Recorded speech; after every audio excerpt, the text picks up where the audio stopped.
store. One touch and you can listen on your car radio, Bluetooth device, Android Auto, or Apple CarPlay. Catch the KCAA buzz in your earbuds or on the streets, celebrating 25 years of talk, news, and excellence with our new KCAA app. Just do it and download it. KCAA, celebrating 25 years.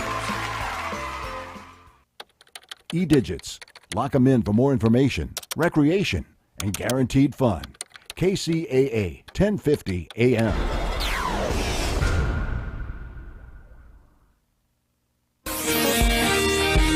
NBC News on KCAA Loma Linda is sponsored by Teamsters Local 1932, protecting the future of working families. Teamsters1932.org.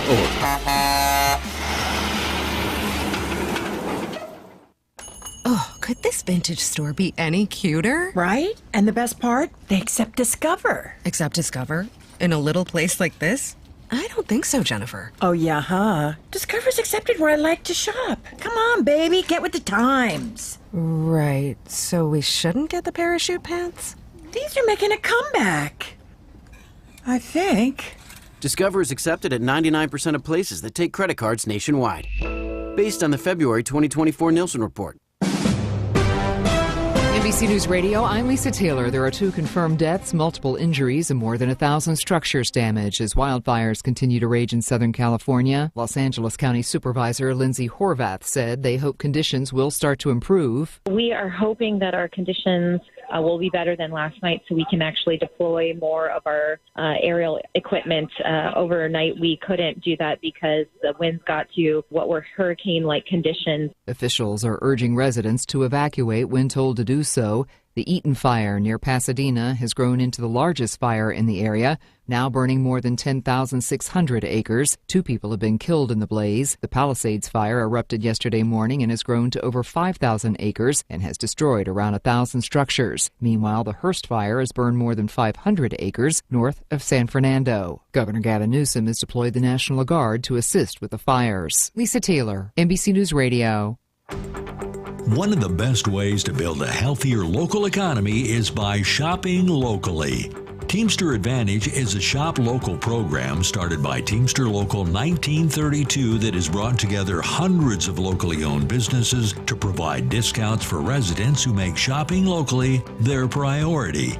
Everything from restaurants like Corky's to fun times at SB Raceway and much, much more. If you're not currently a Teamster and you want access to these local business discounts, contact Jennifer at 909-889-8377, extension 224. Give her a call. That number again is 909-889-8377, extension 224. Dick's Auto Wreckers in Kingman reminds all drivers, when you take to the road, remember to take along those 3 C's of safety: caution, courtesy, and a little common sense. Safe and sober driving is everyone's responsibility. This message courtesy of Dick's Auto Wreckers in Kingman. Call Dick's Auto Wreckers at 928-757-9888. That's 928-757-9888. This message from Trish and the staff at Dick's Auto Wreckers in Kingman. This is Gary Garver. If you made a New Year's resolution to get yourself in shape and be healthy this year, I have a great event to tell you about to start 2025. It's Fit Expo LA, and it's being held January 25th and 26th at the LA Convention Center. Thousands of workout enthusiasts will be there, along with many celebrities, including Laker legend and co-owner of iSpot Active, James Worthy. James will be signing autographs and taking pictures with you Laker fans at the giant iSpot Active booth. iSpot Active will also be selling their great iSpot Active CryoWear at the booth and will be doing a giveaway of a signed James Worthy basketball along with an iSpot Active garment of your choice. So if you want to look good, be healthy, and turn back the clock on Father Time in 2025, head down to Fit Expo LA on January 25th and 26th at the LA Convention Center and go meet Laker legend James Worthy down there. He'll give you the lowdown on how he heals his body with iSpot Active CryoWear. I always hear from our clients who hired another firm that they wish they'd hired DNA Financial first. Don't have regrets about your IRS tax case. Just hire the best in the first place. One owed $150,000 to the IRS and had spent thousands on another firm. We stopped the levies, negotiated a payment plan, and had their penalties forgiven. And while every case is different, we guarantee that we'll find your perfect resolution and get it done right. For a free consultation, call us at 866-201-0156. That's 866-201-0156. Then you can say, DNA did right by me. Welcome to the Worker Power Hour with Randy Corrigan, a brand new show about labor and worker issues. The host of the show is Randy Corrigan, Secretary Treasurer and Principal Office and leader of Teamsters 1932, one of the largest public sector labor unions on the West Coast, representing workers in government and non-sworn law enforcement personnel. Randy Corrigan is a 30-year Teamster who first became involved in the labor movement by volunteering his time as an organizer with the Teamsters Union at the age of 21. Since then, he's helped thousands organize, mobilize, and achieve bargaining rights. He accomplished this by spending countless hours with brave men and women all over Southern California, in their living rooms, on the picket line, to bring workers towards victory. This is the Worker Power Hour. And now here's the host of the show, Randy Corrigan.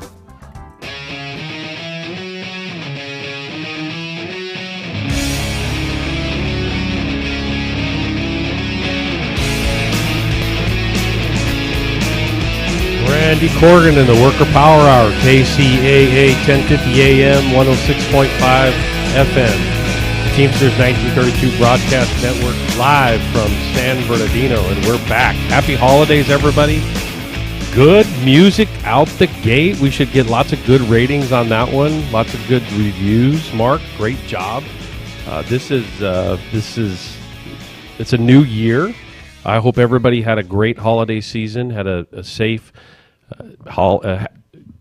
New Year and a Merry Christmas, and had a lot of fun, got all the presents that they want, and most importantly gave away everything, because Christmas is supposed to be about giving, not getting. It's nice to get some cool stuff, but it's actually more fun to watch what others get that you gave them, and obviously most importantly about family and getting together with everybody and enjoying I guess the close of a year and getting to review your year and everybody have good food and enjoy each other's company and hopefully you don't have too many political fights.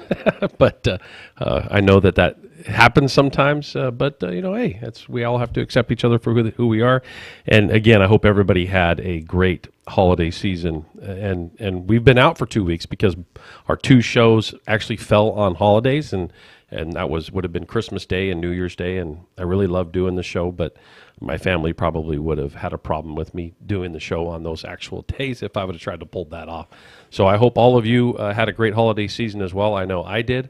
I'm actually been surprised by this guest. Apparently during the holiday season, somebody cooked up an idea that we're going to roll with, and that is the guest to my right, to your left on the screen, is actually my daughter, Carly Corrigan.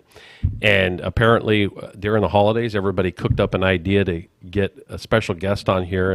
And I love you, kid. It's great to have you on the show. Well, you're going to have to sit here and listen to me go through a few things first, and then we'll kind of get into the reason why these people cooked up this crazy idea to have my amazing kid on here. Mark, you got something to say on this? Yeah, you're not even ready to talk. Oh, we I'm talked ready about to this talk. already. I just wanted to put you on the spot. It's my one chance. Yeah, you did. You definitely put me on the spot, caught me by surprise, and I'll roll with it. So we're going to show the human side of Randy Corrigan. I don't have a human side. No, it doesn't exist. Ain't that right, kid? It exists. Carly, Okay. put him on the spot. Put him on the spot. You got to be careful of the stories that you get her to tell. So with that, we had a great show on December 18th. What a great group with the Make-A-Wish Foundation. Weren't those young ladies amazing on the show? They were articulate. They were on point. They're great role models. They were really, really talking about what they were doing at their school, in addition to how they were challenging their peers to be more involved and to volunteer their time. Boy, if you didn't listen to that show, you got to go back and listen to that show and listen to those young ladies and how active that they were, how involved they were in trying to help out individuals that, obviously have challenges like they do and making wishes come true in that time period. We actually work with them on our Ronald McDonald event every year, in addition to other things that we do through the training center. So it was great to have them on. We also had Mike Ochoa on, covering and talking about some of the things that we're going to be rolling out in the next few months, next couple years, which is the future medical clinics for the Teamsters 1932 Health and Welfare Trust funds. And lastly, we also had Eric Jimenez on, the Teamsters, the principal officer of Teamsters 952, and talked about the threat of AI and the Teamster jobs and the Amazon campaign. And he did a really good job of kind of introducing himself to the listeners, and it was good to see a lot of 952 members pick up and start listening. I know they've got a podcast as well there, and it's and may I say it here for people that don't know, the General President has his own podcast too. Somebody want to get me the name of it real quick? That Better Bad Ideas, and congratulations to him. It's good to see that more people in labor are entering this space and thrusting ourselves into the mainstream and having these types of discussions. I'm really excited about him having his show as well. I believe his show is going to be on Wednesday along with ours, which is kind of fun. Really looking forward to that and seeing what comes out of that. I think there's a lot of positive that can be done in that space. And so, Eric, thank you for coming on the show. Appreciate you coming on, and any of you new 952 listeners as a result of Eric coming on, we really appreciate that. We're also next week going to have the principal officer of Teamsters Local 631 on, Tommy Blitch, and he's going to be on next week talking about some stuff that's going on in Nevada, in the local union in which he's worked at for many decades. I've known Tommy since he was a package car driver at UPS for many, many years. Great labor leader in Nevada, does a lot of great work. It's really going to be good to see him here next week. I always want to remind you to download the KCAA app in the Apple Store or Google Play Store if you want to reach the radio show, or you can please contact us at radioshow@teamsters1932.org. What we're doing now is I got the screen in front of me, and I've got some stuff that I can actually see live happening. Yes, Scott, I do see you here commenting, telling everybody that Carly is an amazing kid. Scott has known my daughter actually probably her entire life. So, yeah, she is an amazing kid, and I can't believe if I knew you're in on this too, I'm going to kick him in the shins or something like that. Without, everybody's got this little worked up. I see everybody I'm looking through the window, they're laughing right now. Like, oh, you guys think this is funny. So that means you guys may have rehearsed some stories to tell about me. So I guess we'll figure this out here shortly. Let's get to the next thing, which is our live shout-outs. Ha, ha, ha, ha, ha. Anyway, live shout-outs. We got Linda Haro from CSC in San Bernardino, Jennifer Mina from Child Support Ontario, Sheila Muir, a retiree. We have LaRae Robinson from TAD, Jenny Hernandez from Public Health. And Jenny, great feedback all the time. She's emailing us, lots of good information. She obviously listens to the show live, and then it's great to see her feedback come in. I can't always see it as soon as it comes in because sometimes she puts a lot of information in there. It's hard for me to read that much information while I'm trying to run a show. But thank you, Jenny, for the interaction. It's much appreciated. John Gamboa, Superintendent of Schools. Connie Bottini. Connie, good to hear from you. Good to see you. She was on the show a few months ago. We have Kurt Garrison. Boy, you talk about a consistent listener. Kurt and Susan Loftus, both from the Sheriff's Department. Sandy Cabrera from ARMC. Oh, it's her birthday yesterday. Happy birthday, Sandy. Sarah Balat from the libraries in Mentone. Yes, there's a library in Mentone, by the way, and those are Teamsters that are there. So, Sarah, good to see that you're listening in live. Chino Valley Fire. We also have from Chino Valley Fire, we have Jason, Marcel, Sandy, Ryan, and Lena. And then from the courts, we have Chris, Tom, Valerie, and Laura. Oh, Valerie. Boy, I haven't heard from Valerie in a while. Hope you're doing well. Hope the family's well, Valerie. Good to see that you're listening in live. Oh, I have more of them here on the back. City of Fontana, we have Lauren, Daniel, Joanna, Andrew, and Dre. We have from Child Support, we have Tiffany and Allison. The Rialto Stewards, we have Kim Knowlton from ARMC as a retiree. Olivia Gabara, my apologies. Krista Kunter from Nutritional Services. Joanna Alvarado, Public Health. Dana Macias from the DA's office, Lisa Vasquez from ARMC, Lonnie Garcia from Ontario TAD, Desert Water Agency. Warren, you better be listening in live, by the way. And we have Ralph Lopez from Local 1932. And I just saw him through the window put his arms up. Yay! Ladies and gentlemen, Ralph Lopez. Yes, everybody. Big round of applause for Ralph Lopez. Ralph loves the spotlight. He should have been an actor in a different life. He's definitely loves to. And he also thinks he's the best looking man on the face of the planet. Look at him. See? Look at this amazing face. The next part of our show is labor heroes and labor events. Dan Tobin is the first one we're going to talk about, and I want to definitely thank Carlos Gonzalez. He's always pointing these really cool things out and giving me some points to talk about. And Dan Tobin is really an overlooked general president of the Teamsters. Number one, because he served an unprecedented 45 years from 1907 to 1952. Tobin saw the union grew from 38,905 members to over 1 million. Giving the Teamsters a power base unequaled by any other labor organization. Dan Tobin had the vision to see that the automobile would soon be the future for delivering goods, and he actually negotiated all of this stuff into contracts, kind of similar to what we're dealing with automation right now. Interestingly enough, Eric Jimenez talked about this, and it reminded me of something that Dan Tobin had done and was able to see that early on when people were resisting automobiles. He very, very smartly and diligently put language in the contracts to deal with that conversion, and as a result, bended from it masterfully when it comes to how the future of delivering goods and services were going to be handled. And our hats are off to Dan. Dan really doesn't receive a lot of the glory that Hoffa does. There's a couple reasons. However, Dan Tobin, who laid the groundwork, he's the one who laid the groundwork for our great union. Yeah, Jimmy Hoffa came in a time when television and radio was at a peak and was able to catch the airwaves and catch everybody's attention, and then also help the union grow to more than 2 million members. And so, clearly I'm not taking anything away from the legend Jimmy Hoffa, but please don't ever overlook the contribution that Dan Tobin also made. We also have Alan Baird. Alan Baird is a Teamster leader. In 1973, Baird was asked by the regional leadership of the Teamsters to take charge of the Teamsters Local 888's prolonged strike. And I from what I understand, Alan actually passed away today at 92 years old. Either I'm being told today or it's just recently happened and it actually happened today. And Alan, one of the most recognized boycotts to ever happen in American history, he was one of the individuals that really, really agitated that. Him and an individual by the name of Dave Sickler. Dave was not a Teamster. However, Alan was the point person and the coordinator on the Teamster side. And that campaign involved reaching out to Black, Latino, Arab American, gay and lesbian organizations and asked for support.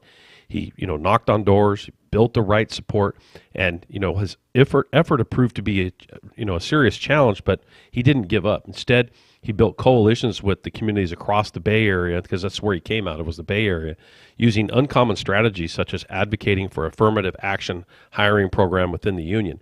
That was obviously new at the time, not something in the early 70s that was received well everywhere, just part of the culture at the time. And he worked at a hiring program within the union, in addition to advocating for picketing alongside the United Farm Worker protesters and getting beer delivery jobs for openly gay men and lesbians. Baird also used his leverage to get labor support issues of concern to the gay community. At one point, Baird gave his megaphone to activist Harvey Milk, and it ended up in the Smithsonian Museum. That very famous speech that Harvey Milk did, a Teamster was standing right there, right next to him, Alan Baird. And so big shout out to him and the work that he did. The Coors boycott is recognized as one of the greatest boycotts of all time. As a matter of fact, Coors was the #1 beer in the West prior to the boycott starting. It ended up getting knocked down way below I believe it was like 6 or 7 by the time the boycott was over. And I'm seeing something here on the screen that says, growing up as a kid, my dad stopped drinking Coors and started drinking Budweiser. I don't know why Budweiser, but hey, that's a whole other conversation. I remember asking him why he switched, and I will never forget his answer, because Coors doesn't support unions or Chicanos, so I don't support them. I stuck with it, and I've never had a Coors because of that.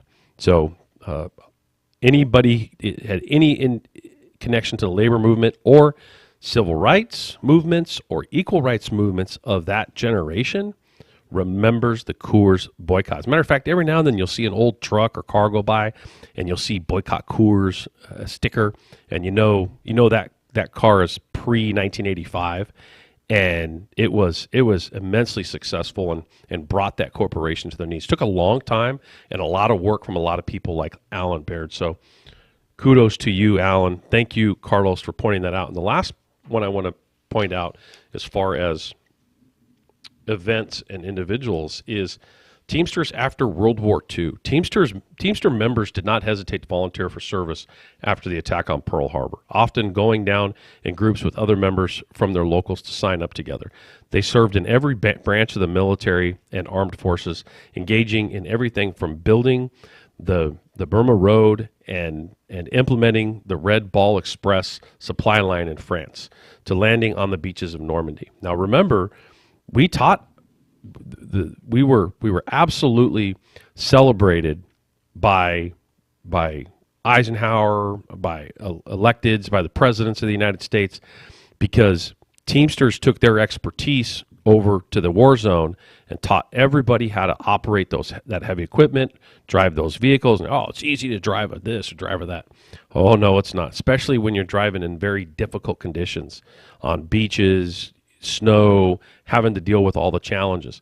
Teamsters won scores of medals for their bravery and dedication to duty in all times of crisis, including 3 members who received the highest honor, the Congressional Medal of Honor, General George Patton, General Omar Bradley, and the Allied Supreme Commander, General Dwight Eisenhower, all commended the Teamsters for their dedication, skill, and service in the armed forces. So great job us reaching to the past and remembering a time of clearly crisis in this world, and to just see Teamsters by the thousands, by the millions, just put it down and do what was right to help this country. This is what we do every day.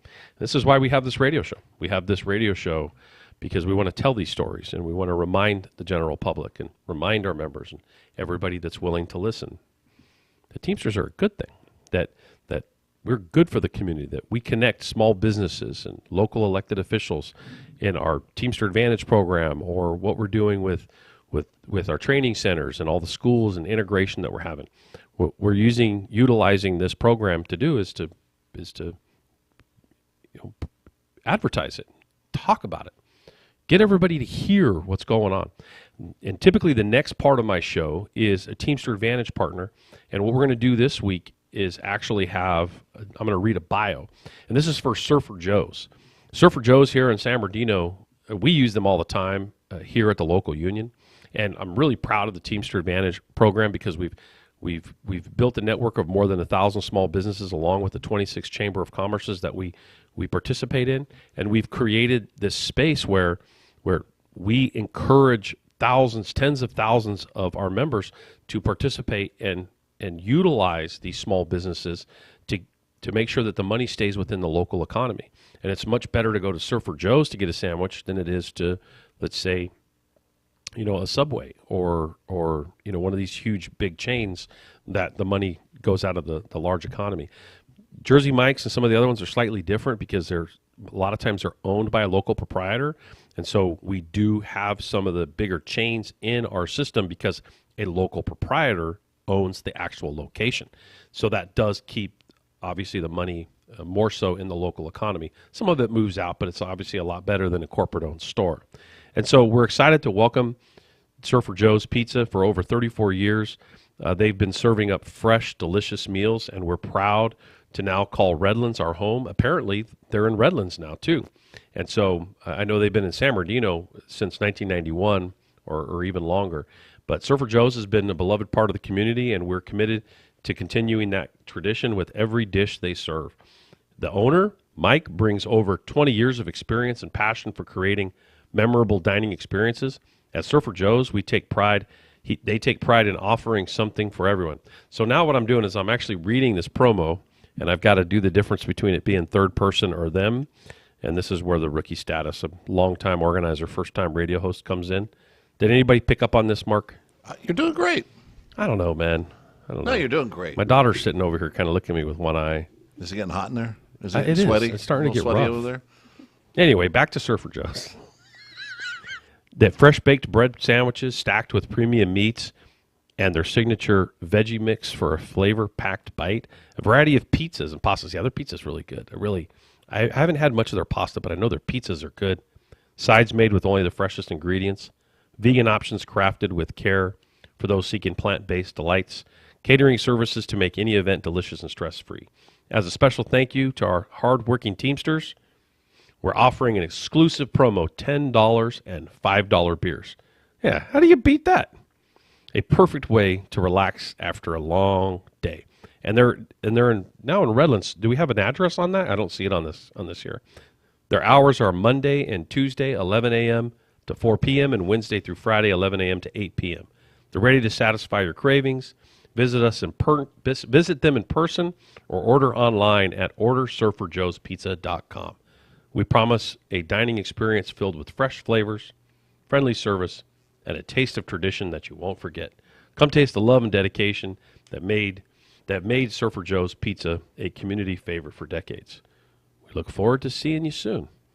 So, nice little promo for Surfer Joe's. So I know they bug you all the time. Oh, they bug me all the time. Because they're always Mike's like, hey, a great guy, though. Mike's a great guy. Nothing wrong with him bugging us. He's just drumming up business. He can he's never. always- he picks up the phone. He wants and he that. always gives our members a discount. Absolutely. What's You know how you get the address? Download the Teamster Advantage app. Just saying. I couldn't have said it better myself. I was just helping you out. That's all. Just helping you out. Well, thank you. But have we done a function with them lately? Not this year. Last year. Well, of course. This is 2025. Just started 2025. Well, it's not this year. Come on. You're giving us unrealistic expectations.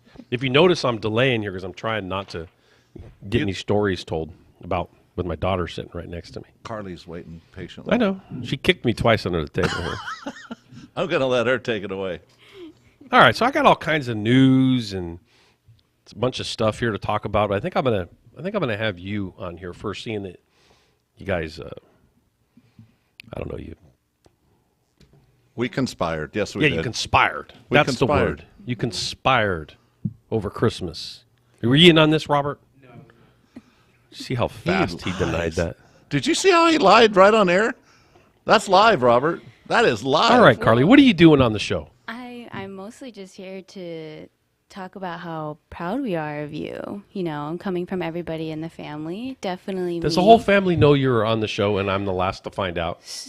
My sister Corey and Cassie, they know, just because I was so Well, ridiculously nervous. Can't be Braden because he's in Tokyo Yep. right now. He Or is. he's He's traveling. Japan somewhere. I didn't really tell anybody because I was so nervous, but I did tell Cassie and Corey just to kind of help them ease my nerves a little bit. But Okay, well, I do appreciate that you listen in live a lot, and I get a lot of cool feedback from you regarding the show. So, all right, you're on the show. Like, they convinced you to do this, so they did. What do And you it want to was- talk about? It was mostly out of just wanting to talk about how proud I am of you and how amazing. Okay, I heard that, so let's move on. How amazing it is, you know, to be your daughter and kind of grow up around the Teamsters and grow up in the union and see You what I did. see. You spent your entire life growing up in this movement. I did. And then I think the biggest thing is understanding the brotherhood and the sisterhood of what we represent as Teamsters and union workers. And, you know, always being there along your side during the picket lines and everything like that as a little girl was always something very inspirational to watch. Did you ever see me get arrested? Yes. You did? Well, almost got arrested. I think what I remember was... I'm trying to remember which time that was. I was sitting in the truck, and I remember you yelling, my daughter's in the car, my daughter's in the car. And I think you almost did, but you didn't. But You would have known if I got arrested because I wouldn't have been able to drive the truck away. Exactly. But, I mean, I have seen you get arrested almost before, so. But, no, I think mostly it's just watching you kind of be there for so many workers and for the people, for everybody that kind of you motivate, encourage every single day, especially everything with going on at Amazon, and watching you just make people understand that the movement that you can do and the fight that you can do when everybody comes together. And that is something so extraordinary to see as your daughter, like amazing to just watch you work so hard for all these people and make a stand for them. And it teaches you to just understand what you need to do and the hard work that you can have when you dedicate yourself to something, and what movements you can do. So imagine this. 20 years ago, I'm driving on the cell phone, 3 kids in the back seat. I'm snapping my fingers at them because I'm on the phone, talking, dealing with, doing something like she's talking about right now. So imagine being in my shoes right now, where I'm picturing a scene of flashback of 20 years ago of the kids in the back of the vehicle, truck, car, whatever it is, and tell them to shut up because I'm on the phone and I'm trying to get some work done. Yeah. And to actually hear that you were actually listening sometimes. I was. I mean, I feel I'm always listening. I always have looked up to the work that you do, and you know, you and Jackie, I admire it really. And you know, seeing what you have been doing lately with everything, and just understanding that there's a lot of corporations out there that just take advantage of their workers, and especially everything again that's going on with Amazon. Like, you have these corporations that have the ability to take care of their people. They really do, because they're what is running these companies, and they're the backbone of America. And instead of just treating them how they should be treated, they're taking advantage, and it's just dumbfounding. It's really... But isn't it cool to see these workers stepping up? No, it is. It's amazing. And that's what I was saying earlier. Like, you can just... what the union and what everybody can do if they just come together as a community and just fight for what their rights are. It's astonishing what you could do with that. So, and I feel a lot of it is because of you and because of everybody else in your team and all of you guys working together, and it's just amazing. Well, interestingly enough, none of it happens without the workers themselves, right? Of course, yeah. Obviously, some of us have got to be the ones that are motivating them or agitating or you know, trying to push them into the space, and most importantly, educating them on what their rights are, because most people just don't know. They're unaware of the right that they have to collectively get together and do something, and demand change or make an adjustment, fight for a contract, whatever it may be. So I don't know. It's great it's interesting to hear from this perspective. Like, I'm. Well, it's you giving that confidence and that education to those people to be able to stand up to themselves, like knowing what they can do. And when those people are educated and they understand what they can do, they're very confident in being able to fight. And that's for everybody. And then they're going to tell those people, and those people are going to tell those people. And then it's just going to be one big, powerful movement. And I think that's very something much to look up to. So it must have been, in that light of what you're saying, it must have been pretty crazy to see the news cycle from December 19th to about the 21st be dominated by Amazon workers, what they were doing. Yeah. What was that like for you to see that? You know, maybe you're at work and you see it on the TV, or you hear a clip, or you hear people talking about it. What was that like for you? It was, honestly, obviously you came in the back of my mind the whole entire time, but I had people, friends of mine, that were sending me like reels and stuff from social media that because the news would say your name and everything like that, and they would be like, oh, is this what your dad's doing? Because I talk about you all the time. So it was very encouraging and very incredible just to see all the social media base going on about what Amazon workers are doing and what they're doing to fight and what they were facing. What they're facing, exactly, and what people need to know and what they need to be educated on, and how important it is to stand up for what they're doing, why they're doing what they're doing.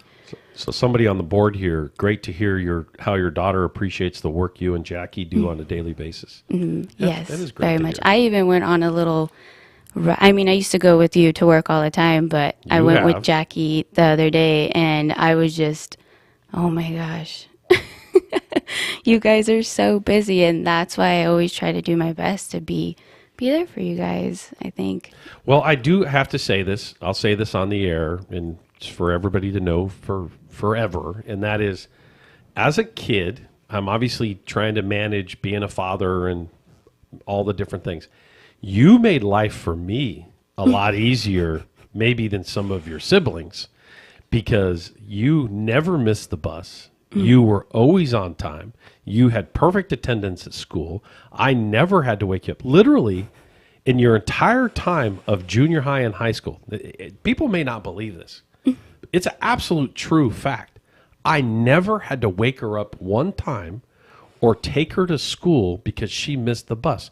The only times I had to take her to school is if the bus didn't show up because it broke down. One time I got this call from her, and she was in high school. And, hey, Dad, can you take me to school? I'm like, it was out of the ordinary because it never happens. I'm like, well, what do you mean? What happened?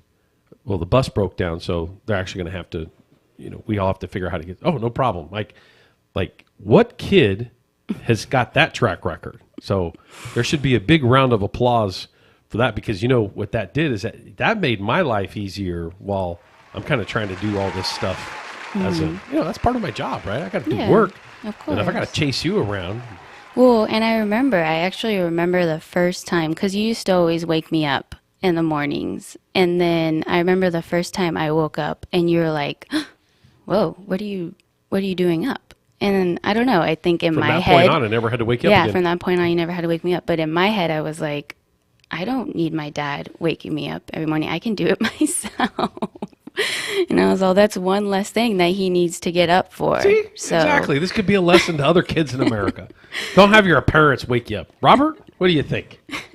Did your mom have to wake you up on a regular basis? Yes, and I have 7 alarms. And I have 7 alarms. You hear them over here? It is hard to get up. It is hard to get up. Did you wear pajamas to school? I did not. I did not. Robert in the background. Robert's getting nervous. We're going to call Robert to the mic. Oh, my God. But I love wearing pajamas now, so I feel you very much, Robert. We had the whole pajama conversation. I remember. Did you listen to that show? I did, yeah. So what do you think about the show? Like, Well, I definitely think it's amazing. I think it's very important that you are being able to make your voice heard for everybody, and everybody's able to kind of listen in and understand.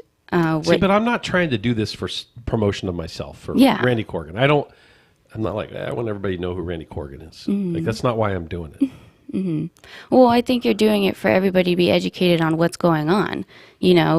Teachers, firefighters, especially the ones that are out in LA right now, like all these people are workers and they're, union workers, and we're doing what we're doing to have people understand that this is a big movement. Like, these people deserve good benefits, good retirement, good health care. Like I said before, we are the backbone of America, and everybody should be treated with equal rights on how they get treated at work, and it's very important. Yeah, speaking of the firefighters and the fires in LA, did the billboard switch over?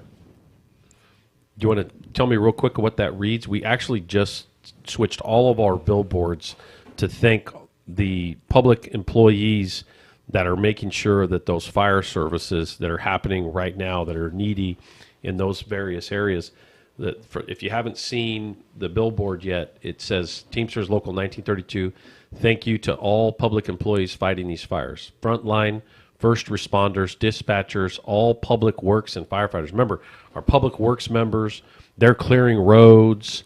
You've got animal control, dealing with what's going on with animals and shelters. You've got lots of public employees volunteering their time right now to make sure that that these people have a place to go in their shelters and that they're connected to resources that are necessary. And, you know, this attack that, especially lately, I've been hearing a bunch of, you got to cut all these government workers. They're lazy. They don't do this. They don't do that. Like, this is exactly what they're there for, is what we see happening right now. And that's why instead of attacking them and people saying they're not doing anything and they're not worth anything, we want to thank them. And really makes my heart warm that my daughter just sit here and obviously explain something that should be a broader message to America. Mhm. And that sorry to steal your thunder there, but I just figured I'd jump in and talk about the billboards and make sure everybody pays attention to them. No, you should. There's so many firefighters right now that are risking their lives, And the support services around them. yeah, and the support around them, and everybody, and the people that have lost a lot of things. You know, my heart goes out to them truly. But it's true. A lot of people kind of just take advantage of what everyday people are. You know, I always hear you talking about janitors and even hospitality. I work in hospitality, and there are so many people that don't treat us right. And so hopefully this is also something that's getting the message out there that those everyday workers that kind of make us who we are and make the function of everything that we have, we need to appreciate them every day. Couldn't say it better myself. Chino Valley Fire out there supporting those LA fire stations right now. So thanks for putting that in the chat. What else do you want to talk about, kid? I mean, I don't know. You should know. You should have this all wired. Like, seeing that you didn't get me, I couldn't come up with an agenda. What's your agenda? What are you going to cover? What are you going to talk about? I know. Originally, I thought it was supposed to be like this big surprise, and I was supposed to just jump on the show. But Mark kind of convinced me. I was just going to sit in the back and be like, "Yay, go, Dad!" But then Mark was like, "No, you're going to go on," and I'm like, "Oh my goodness." Yeah, I did that. Are you sure? Are you sure that's not a good idea? You can definitely tell she's a Corrigan. I mean, she was. When she gets married, are you gonna make your husband change his name to your name? Honestly, nowadays, I don't even know if I am going to get married. I'm lucky to find someone out there, if I'm being honest. So I am very proud to be a Corrigan, and I will carry that name. Yes, my daughter's single, but don't you dare email me to ask her on a date. Like, boy, oh boy, I will hunt you down. But no, honestly, Mark was the one that had the idea. I was literally just going to come over and support you and like give you a big high five. So is there any funny stories or anything you want to tell? You got to be clean, because I know Dad's got a lot of stories that are not so clean. Dad does have a lot of stories. I honestly think the biggest one is when we were young. Somebody just said an embarrassing story? No. Anyway, when you were young. You would always take us to a local 63, and me and my sisters, we would always just go to the hall, drink hot cocoa. It's crazy, like the smell, even of the local, is like embedded in my nose because you would take us so much. But I loved it just because of the community and everything, and what everybody like kind of represented there. It was just so fun to be there and like kind of see you in action, and then also just see everybody else, and everyone was so loving, and that was probably my best thing, is just always going to the local. So let's kind of set the table, describe what you're referring to. So I'd go to the office a lot of times late at night. I'd bring the kids with me because I was a single dad a lot of the time. Mm-hmm. And even when I wasn't, I had the kids with me and had to obviously be a parent, and I'd be working in my office. I'd be writing a contract or doing stuff that I had to do in my office, and they'd be roaming around the building, and they'd be on the typewriters, and they'd be writing on stuff, and there was this. We always had this stack of scrap paper, and they would be making stuff, and they'd be pretending like you guys would all pretend like you were secretaries and worked in the office. And so everybody would have all these notes in their boxes.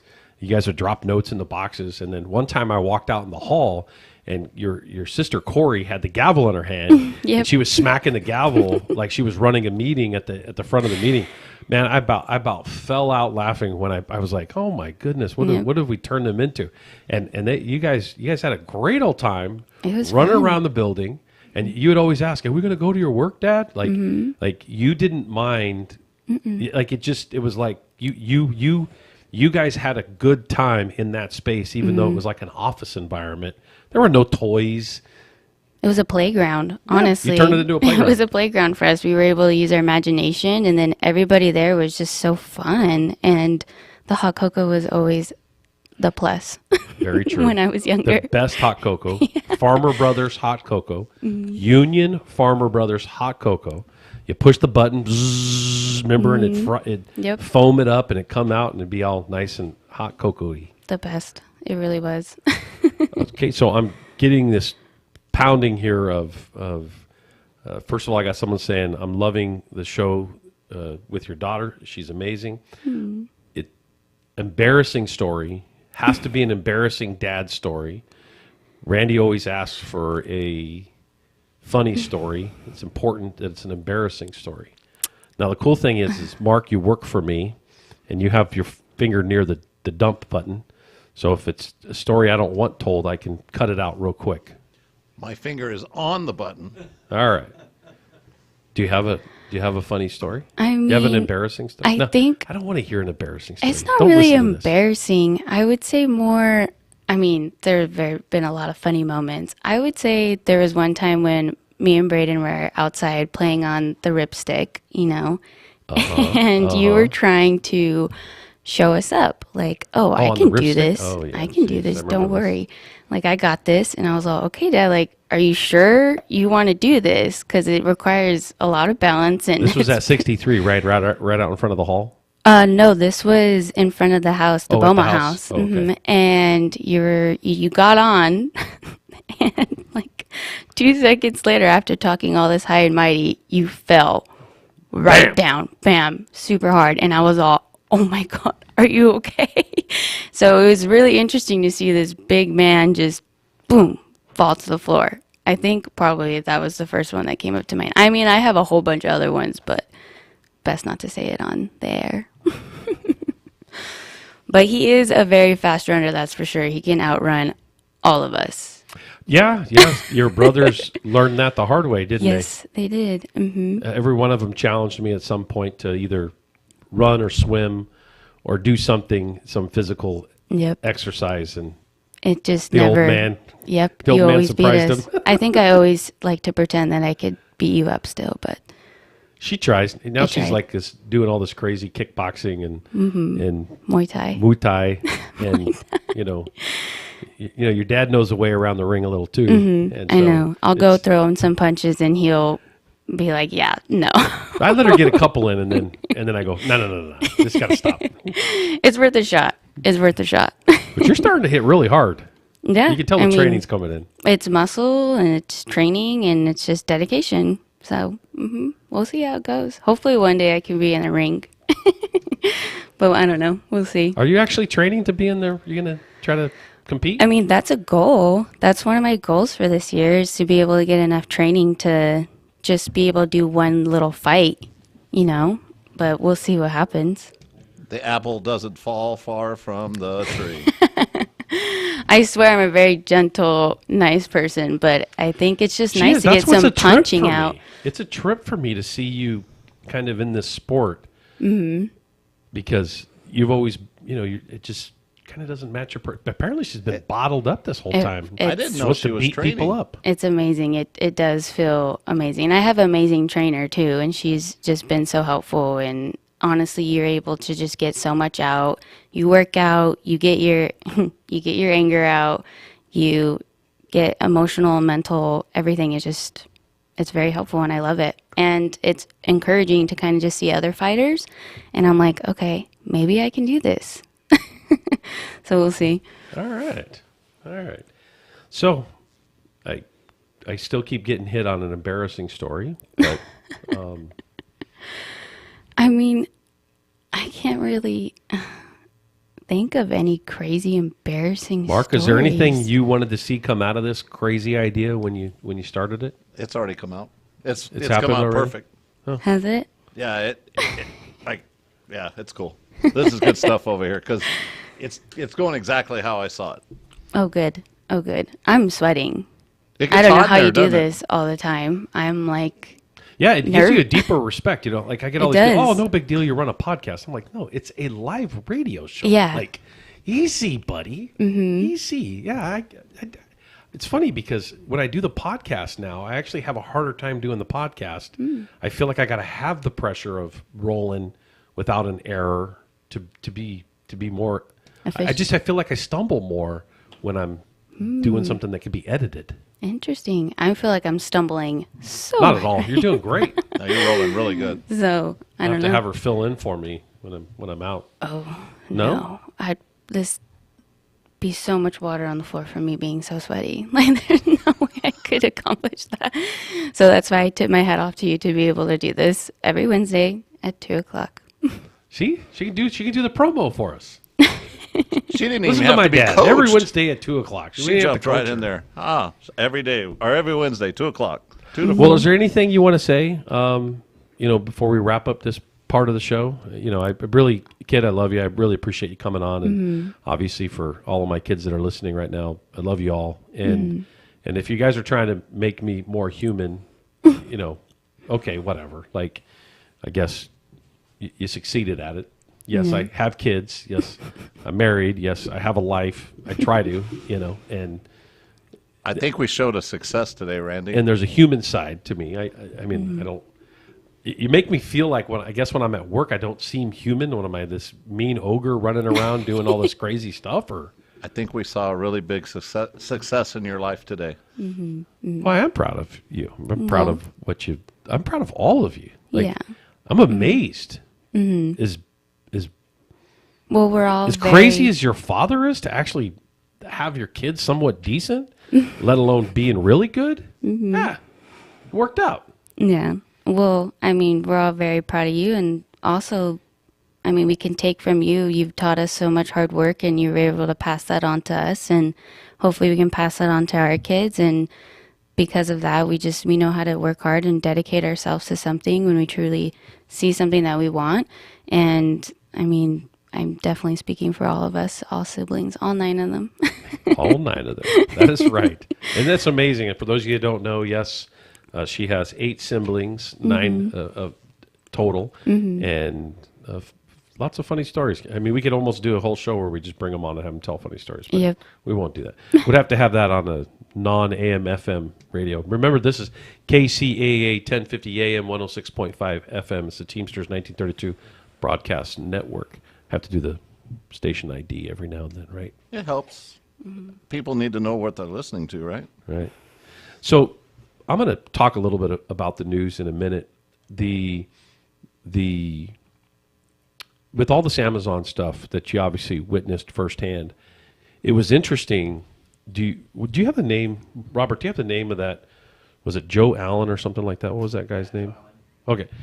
And then there's another person that I'm not going to actually say this other person's name, but I actually want to issue a challenge to some people because there's some things that I read of comments. Like I read some stuff where these individuals tried to do an evaluation of the strike after it happened.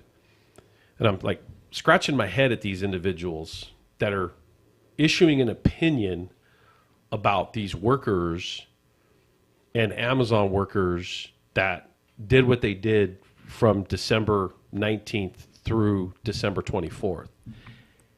And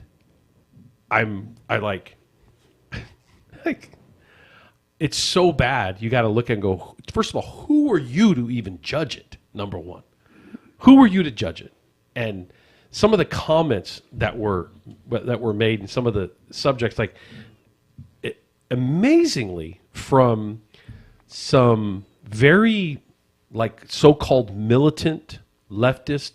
What's that phrase I gave you here a minute ago?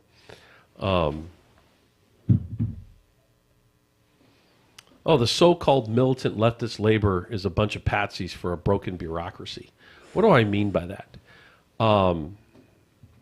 Hearing people criticize what these workers were doing. Now, it's very small, by the way, because I do want to point out that the vast majority of the media attention grabbed by these Amazon workers over that time period and since has been, for the most part, positive. And most importantly, it brought to the forefront that 25 locations Amazon is obligated to bargain on behalf of their workers. 25 different locations, including one of 1,200 workers right down the street. And ironically, one of these individuals decided to make some comments on Facebook or put some stuff out on social media or write some stuff up and make comments that they're so-called experts about it, saying that, you know, the strike was a failure, that this didn't happen, and, you know, kind of make out. And I'll in a minute after I go to a break, I'm going to pull some of that stuff in and I'm going to actually give you some specifics to it. But you probably didn't see any of the negativity from your perspective, did you?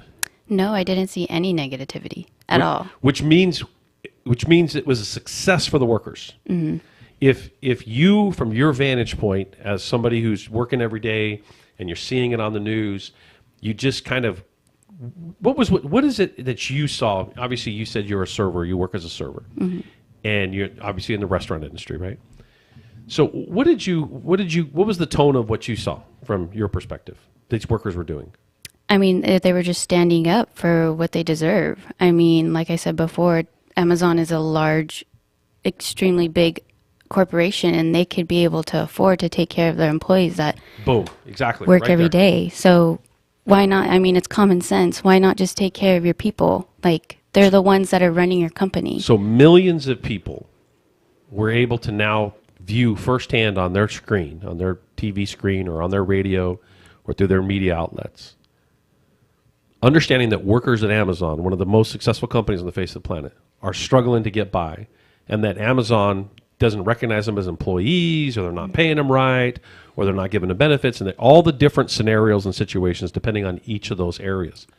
And also that Amazon is refusing to bargain with 25 of those units that they're legally obligated to bargain under the law.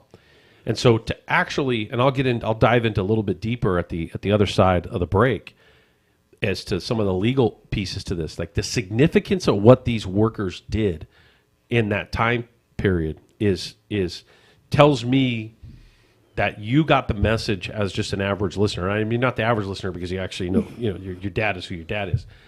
But the vantage point, because you live, 90 miles away, you live down in the San Diego area, and you're just seeing it on the screen, the message got out that needed to get out, which is the general public needs to understand that their packages are being delivered at a cost. Mm-hmm. And that I think that the general public can empathize generally with that. Like, hey, and probably just did not know. Is that correct? Yeah, I think so. that, Your friends that say, "Is this your dad? It looks like your dad, or it's your name, or you know what I mean?" Like, well, and I had some people, because I did tell some people what's going on with Amazon and everything like that, and they were able to. They saw news, and I had some person that looked at an article that read about what was going on with Amazon, and it's just educating them on why what's going on is what's going on, basically. Perfect. So that's exactly what we were after, is making sure that the workers had a platform and a message and a narrative that the general public would pick up on, so that the awareness would start to begin. What happened in that time period isn't the peak. It's just the beginning of what these workers have the capability of doing. And I really love that you picked up on the fact that over the years, your dad is always trying to move and mobilize and kind of inspire people and challenge them to do things, because this is exactly what you've been listening to in the back seat your entire life, literally. Now it's not the back seat, it's the front seat, because you weren't big enough to be in the front seat before. Is that conversation of telling that worker they can do it. Yeah. That the law supports you, or your rights support you, or the contract supports you, or whatever it is. And so for me to hear you, anyway, this is just, it's pretty incredible.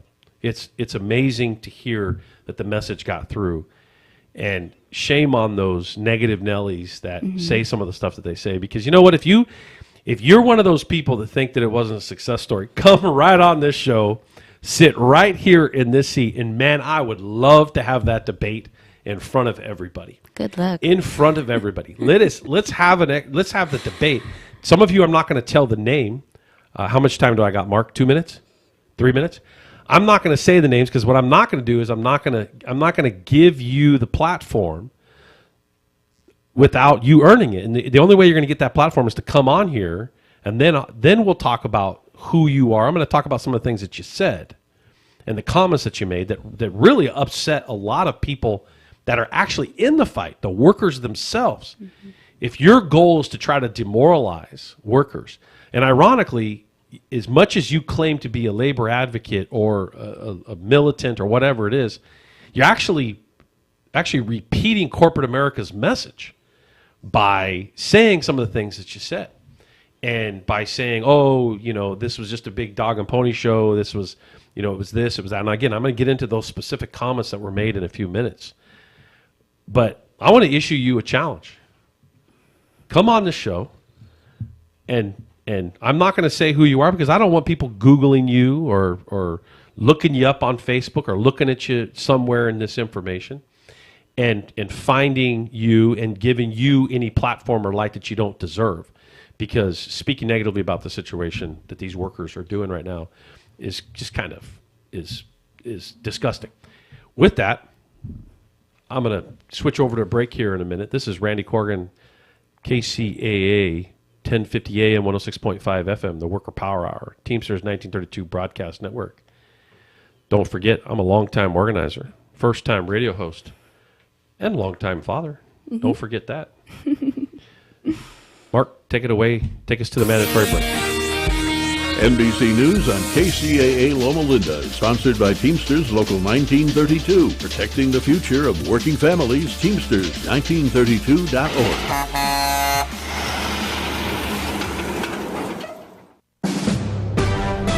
NBC News Radio, I'm Lisa Taylor. The Palisades fire burning in the hills above Malibu has doubled in size since Wednesday morning's estimates. The fire has grown from originally 10 acres to 10,802 acres as we speak. Los Angeles Fire Chief Kristen Crowley provided an update for President Joe Biden and California Governor Gavin Newsom, who visited the Fire Command Center. The Palisades fire has destroyed more than 1,000 structures. Tens of thousands of people remain under mandatory evacuation orders. 2 people have been killed in the Eaton fire. Meanwhile, the Hearst fire has burned more than 500 acres north of San Fernando. Members of the public are paying their respects to former President Jimmy Carter. A long line of people began filing past Carter's casket in the U.S. Capitol Rotunda Tuesday evening. The 39th president, who died December 29th at his home in Georgia, will lie in state at the Capitol until 7 a.m. local time Thursday. Lisa Taylor, NBC News Radio.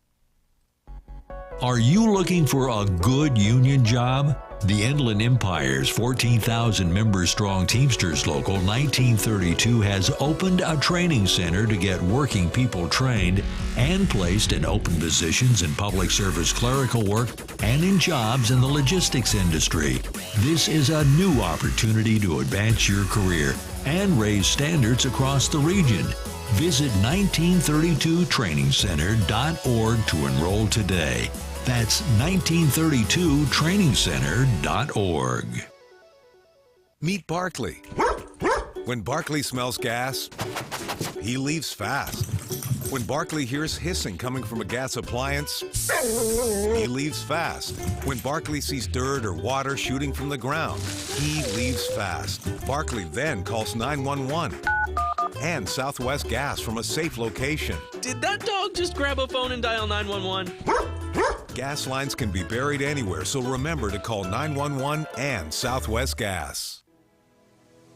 In these times, sometimes you have to take away the stress or dress to impress. Lux Transportation has just the ticket for you and your needs to relax, kick your feet up in style, and make some new fun memories. Looking for a hassle-free, comfortable ride? Experience the ultimate in luxury. Transportation in a sleek, luxurious black-on-black SUV. Private, discreet rides, airport runs, sightseeing, proms, weddings, and romantic date nights are all ahead in your future with Lux Transportation. Karaoke, disability-friendly, and no problem, we're also senior citizen-friendly too. Call or text Mr. Hollins to take away the stress at 951-399-5425. That's 951-399-5425. Lux Transportation, when you need the absolute best.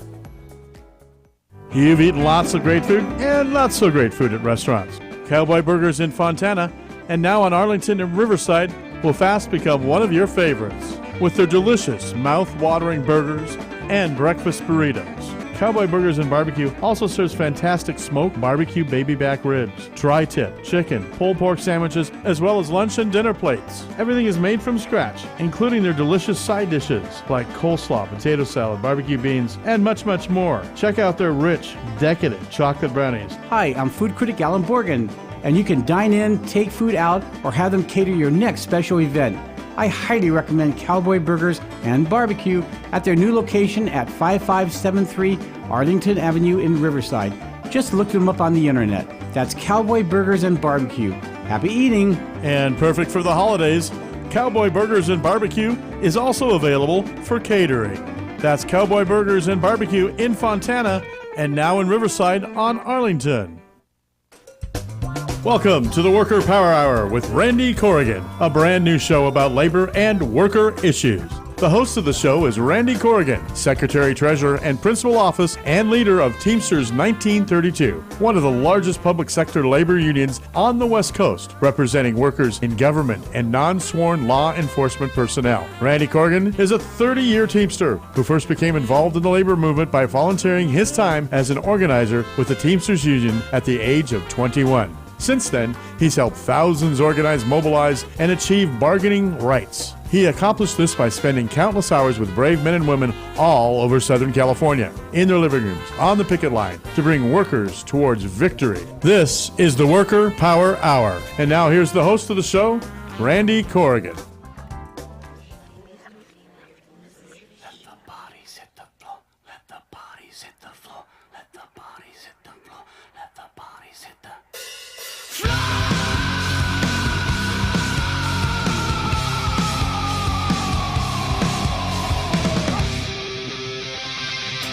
All right, that was a slow intro with then coming at you. I'm not good at remembering band names and all that.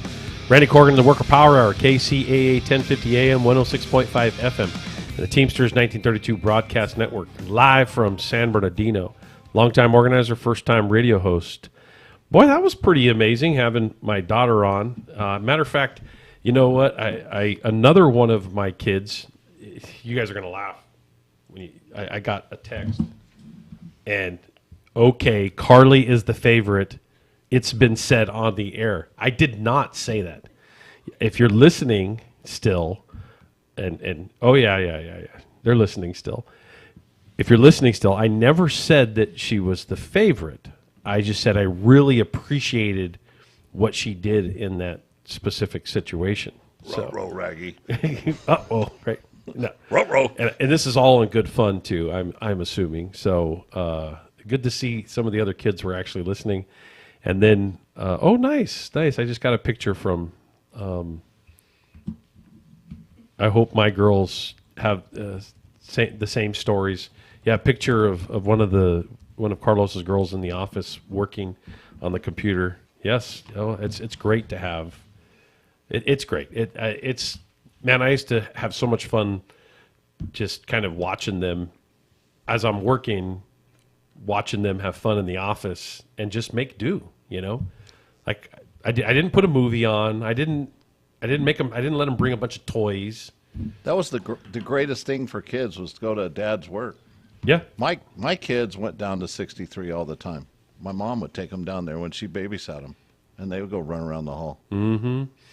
Yeah, all the kids, actually at 63, you could see where they grew up over the years at all the functions. And the same thing will happen here at 1932. You'll see, after 30 years, you'll see kids, they were born, and they're with Santa, and then they're at a picnic, and then they're at this, and they're at that. And then you'll actually see an entire generation grow up. And then, in some cases, multiple generations grow up. So this is awesome to see. And yes, somebody asked, is that the same Scott from 63? Yes, that's Scott from 63. Yes, you are. So it was good. Good call. I guess we'll hear from the listeners whether or not they thought that it was a good call with Carly. I got a little intense look before we went on the air, though. Hey, you guys caught me by surprise, and then my son, who happens to be in Japan right now, I don't know if he's listening live or not, but He just said he got off a 3-hour train ride on a high-speed train to Osaka. Osaka. I have no idea where Osaka is in Japan. Somewhere in Japan. I've heard those trains are clean and they're... This kid, I have a hard time following him on the map because where I find my friends, and he's in Europe, he's over here, he's over here, he's like, once I looked, he was in Italy, and I go, what are you doing? Hey kid, are you gonna let me know like where you're at and what you're doing? Like, oh yeah, I forgot to tell you. Like, how do you forget to tell you that you're going to Malta? Like, whatever. I forgot to tell you I'm going to Rome today. Whatever. Good for him. And Carly, you've you got to see Europe right after you graduated high school, right? And another funny story, like it gave Carly a choice when she graduated. It was either a car or before she graduated when she was in high school, buying her a nice car, a decent car, and I wouldn't say nice, but a decent car, or it was a trip to Europe after graduation, and she actually chose the trip to Europe instead of the car. Good choice. Yeah, good choice. It was a good choice. And she does nothing but talk about that amazing experience. And so, yeah, if you're going to use the mic here, you need to get it a little closer to you, buddy. So, back to the news. There's this one here. Oh, my God. Who's this reporter? Sean Higgins. Oh, my God. And this is a lefty type of... They're kind of neutral on like unions overall, but yeah, this was an interesting one. The Teamsters imaginary strike against Amazon. I swear to God, I'm looking right at it. It exists. Mm-hmm. The union doesn't represent any Amazon employees and is relying on its allies in the mainstream media to hype its supposed strike. This has got to be somebody a front for Amazon. This has got to be somebody. What's actually got me fired up on this subject is that individuals like Joe Allen, who touts to be, a radical and a militant and a leftist and kind of in this space of trying to do really aggressive things when it comes to whatever the politics are, should fit right in this mold. And to hear things like this from circles like that, first of all, that's a straight up lie. We actually represent 25 units now. When the strike happened, it was 24, and then the legal deadline for Amazon was December 26th. On a Sunday. For KSBD, they didn't file their legal response in that case because they're going to actually argue that it's all unconstitutional. And so to actually read, go ahead and put that back up right there. To read that we don't represent any Amazon employees. Okay, well, let's take those scenarios out of it and let's talk about the JFK 8 group that won a union election in March of 2022, that was certified by the board, and the company is using every legal obstacle to not go to the table and to bargain. And so we don't represent those workers either? Like that group of workers affiliated with us in June of 2024. And so, like, I'm sorry you feel as if the media, we were able to actually get the narrative out there that benefited the workers. I'm sorry that you feel as if that it didn't tell the story correctly. I mean, I don't think the story's, even with all that success, the story's still not told enough because there's this doubt that our workers, that even have a right to do this. Let me make something clear. Like, some of the things I read, and one person in particular wrote something saying that this was all a show and that something was done in New York and that was legitimate, but we didn't do anything in San Bernardino. I don't know about you, Robert, but I was actually standing there when more than 100 workers walked off the job in San Bernardino and put their picket line up at KSBD on behalf of the 1,200 in that bargaining unit because a demand for recognition was made on that facility a couple weeks earlier. Right. Did you witness that? Right, and I was actually I recorded that. you know, like of them literally walking out of their job. And So how mad did it make you to see that Facebook post? Don't mention the person's name. Yeah. Because somebody can take these clips and send it to him. Right. And if he wants to get a cup of coffee or come on this show and have a cup of coffee and explain what he would say, what he said. To be honest, I wasn't mad. I was disappointed because it's like if you're claiming to be a Teamster and you're talking about, you're bringing down a movement, right? And you're talking bad about them on a public social media platform, shouldn't it be unity and not division? You know, like this is something Which for is why we're workers. not going to give the name, because I don't want everybody looking it up and then going and attacking that person. Yeah, but because the thing all that is- does is that does what that person wants. Yeah, but you and I were both there when we saw those workers literally walk off the job. You know, and now the Instagram views, Mario texted me the other day, it's reaching over 2 million views on our social media. From the KSBD walk off the job. Right. The KSBD demand for recognition is actually over 12 million views now, right? The TikTok video, yeah. The TikTok video. Correct? Yeah. And what's interesting is But that it didn't happen. Right. It's imaginary. Well, I mean, even this article, I wish people can see it. The headline is a Teamsters imaginary strike against Amazon. Yet they have a literal photo of about a dozen Teamsters on the strike. picket line. So it's like, it's like, you know, and yeah, that's a good point. That's right? a picture of a It's picket a picture line. of a literal picket line, and the headline is a Teamsters imaginary strike. But it's like, okay, cool. Well, someone took this photo of a strike, and you put it on this article, and you're saying it's not a strike. What they're claiming is that there wasn't enough Amazon workers on the strike, is what they're claiming. There only has to be one, technically. Right. Technically. And there's clearly more than one. But regardless of how many were on, what Amazon kept saying is these people on the picket line are outsiders. They're this. No, these are your customers, Amazon, number one. These are other people in the industry. These are community leaders. I mean, it's called solidarity. Right. I mean, you saw you're Slow Boom supposed to Coffee. only have people on the picket line that walked off the job, and that's it. Nobody with them. Right. That's it. Nobody. Right.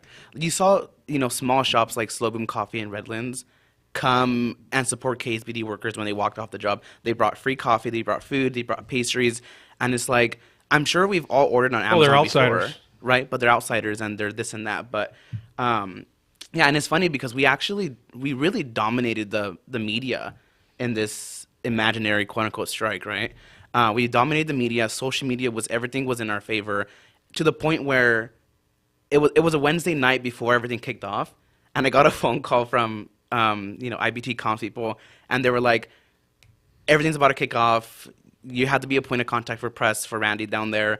And it was crazy because in that next morning, that Thursday when I woke up, boom, everything was like a light switched or something, and then I had all these voicemails saying, can Randy speak on You had CNN? ABC, CBS, Yeah. NBC. You had them all. Yeah, right? yeah, and we lined them up. BBC. Yeah, the BBC World News. Like it was fun, but also it was like, wow, like this is gonna kick off real. really. Like I felt the pressure in that moment. I was like, this is not no joke, right? When Randy first hired me, he said, this is gonna be a tough role, but you can, I trust that you can do it. That was that moment where that line came back in my head from my interview, and I was like, dang, like he wasn't joking around. But all that to say is that we really dominated the media to the point where Amazon had no choice but to respond, and their response was, they're not our employees. Or, Well, I was standing on the picket line Yeah. in industry, and because in the city of industry, like in Victorville, that was a DSP where these are drivers that Amazon claims are not their drivers. So I actually had a reporter, and this is a reporter that's nationally recognized as a reporter. The reporter standing there going, so you're telling me, Randy, now all this wasn't filmed, but in the exchange, he says, you're telling me that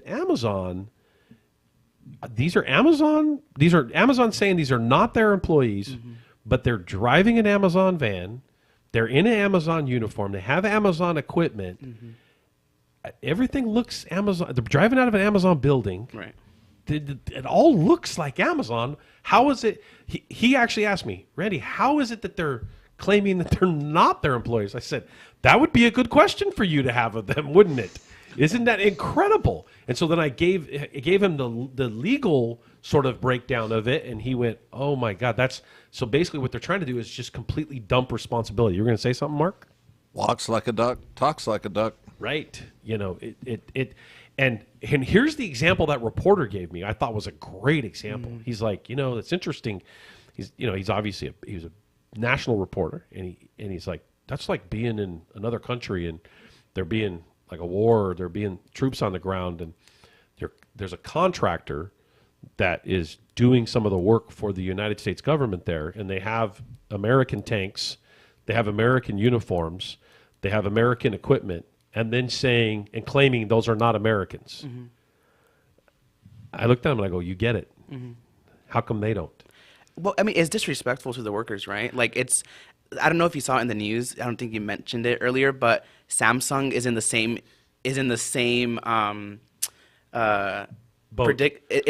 boat as Amazon, where they were just ruled as a joint employer, I think 2 days ago by the National Labor Relations Board. And it's like now they are legally obligated to bargain with the Samsung's union, and they're not doing that. So I think it's disrespectful to an employee. Like, it's like me working for you, and Randy's like, oh, Robert's not my employee, but I wear Teamsters merch, I have a little pin on, I have the title and all this stuff, right? Like, I think it's just a disrespect, a slap in the face to workers. So I had a driver from the Local 63 group at Victorville who, the morning they walked off the job and put their picket line up, actually, because by the time Victorville did it, New York had already done it, and there was about 6 or 7 hours of picketing before Victorville had gone online. And he was struck by the fact that he heard Amazon's comment that those are not our employees. And he said, I get that I technically work for this contractor, but everything I do represents Amazon. And do you know how disheartening, his words were, you know how disheartening it is to hear that be said about me? He goes, I'm the guy out there representing the brand. And you're on national media, you're basically saying, but you're not mine. I think that, in my opinion, this imaginary strike, quote unquote, so-called imaginary strike, did exactly what we wanted it to do, because now millions upon millions of people, tens of millions of people, if not more than that, know that these delivery drivers, just minimally, those delivery drivers, that Amazon doesn't want to claim them. And how unfair. Now, think about how many people are kind of in this space on a regular basis. It's kind of a joke. Like, Amazon couldn't get any traction on their message. Like, they kept saying, oh, the Teamsters Union keeps falsifying, misleading. And I would, whenever a reporter would call me, this is the line I would give them. Isn't having an Amazon uniform, an Amazon vehicle, Amazon equipment, isn't that misleading if they don't work for you? If you want to talk about anybody being misleading, isn't Amazon misleading? And also saying that we don't represent these workers. Well, what about the workers in New York at JFK 8 that voted, a majority of those workers voted to be represented by a union in the NLRB election? How does that not count either? So what is the way that the workers, I keep asking a reporter to put Amazon on the point and say, then how do the workers gain a union? If Amazon's arguing that it's unconstitutional in one breath, because they're before multiple courts arguing that the National Labor Relations Act is unconstitutional, ignoring their obligation to bargain at JFK 8, ignoring their obligation to bargain in these 25 other units across the country that just exercised their right to strike just before Christmas. If that's not the way to do it, then what is? I keep asking the reporters, can somebody get a straight answer from them? Because, and you know what the reporters always say off the record? So that's a good question. That kind of puts them in a trick bag, doesn't it? And I go, yeah, I'd like to know. I would kind of like to know, this big, smart corporation, then what is the legal way for these workers to have a union contract? Because they've tried everything, and you keep ignoring it. And this is what it's boiled down to in America right now, is that corporate America thinks that if you're big enough and you're bad enough, that you can just buy your way over the top of everybody, that you could just run everybody over. And this is a perfect example of that. Now you see Bezos running to Mar-a-Lago and begging him to save us from the Teamsters.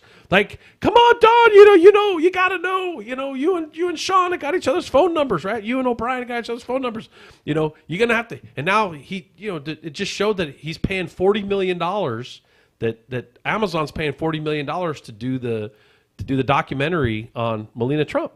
Yeah, and like this is if you got the money, you can get away with it. Is essentially what you're saying to the American people. I mean, I don't hope that's not what the American people want.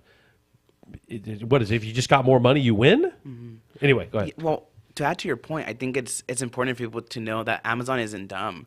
They know that we actually do represent these workers. They know that the momentum is building, right? That's why you saw Bezos literally book the next flight to he has a private jet, actually, so doesn't have to book, right? He just got one of his jets out. Right, yeah. He got his assistant or whatever, and so he went straight to D.C. at Mar-a-Lago, which is now the new White House, but that's a whole other thing. Florida. Yeah.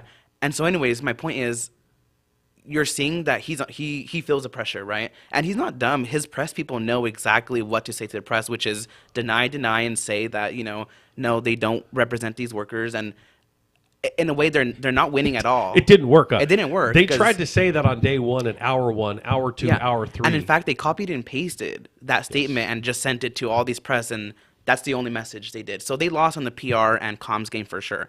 But the other thing is that it's imaginary, though. Right, it's imaginary. That this got exactly what we wanted, right? It got the traction we wanted. So why did Amazon respond on cable news networks if it was imaginary? Right. They were forced to. It was just too many. Absolutely forced to. And if it was imaginary, then it was imaginary that it was 40 degrees at 3 o'clock in the morning when Carlos and the rest of us were on the strike line. Right.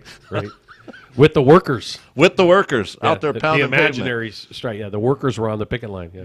Well, and not just, it was solidarity, right? Like, people don't understand. I think something that, one of my goals, right, in comms in this field is, like, getting people to know how a union operates and how it works, right? Because people don't know, like, if, let's say, one group of workers go on strike, you're going to have people in other unions, like Ask Me, SEIU. We had SEIU here, too, on the picket line at KSBD. Like, it's called solidarity. Like, we're all going to be there because an attack on one union is an attack on all. So I think people don't understand that. Like, of course, you're going to see. Went to one of the picket lines too. Yeah, she and she had Lorena texted Gonzalez, me. for those you don't know. Yeah, she texted me. She goes, "I'm going down there. I know Randy has a show all covered, but I really want to go there during my break. So just know that I'm leaving Big Bear to go, on the strike." And I was like, "Yeah, for sure. Like, Randy has made it before. Like, he doesn't care if it's Christmas or if you had plans, cancel them." I had already told my family that the Teamsters are stealing Christmas. So don't worry about it, right? We're the Grinch. Yeah. So I was like, I'm gonna be on the picket line. But to wrap the whole Amazon thing up from my end, I think it was fascinating to see the solidarity, to see the media react to it. The journalist calls. We had a lot of Spanish news that was on it too.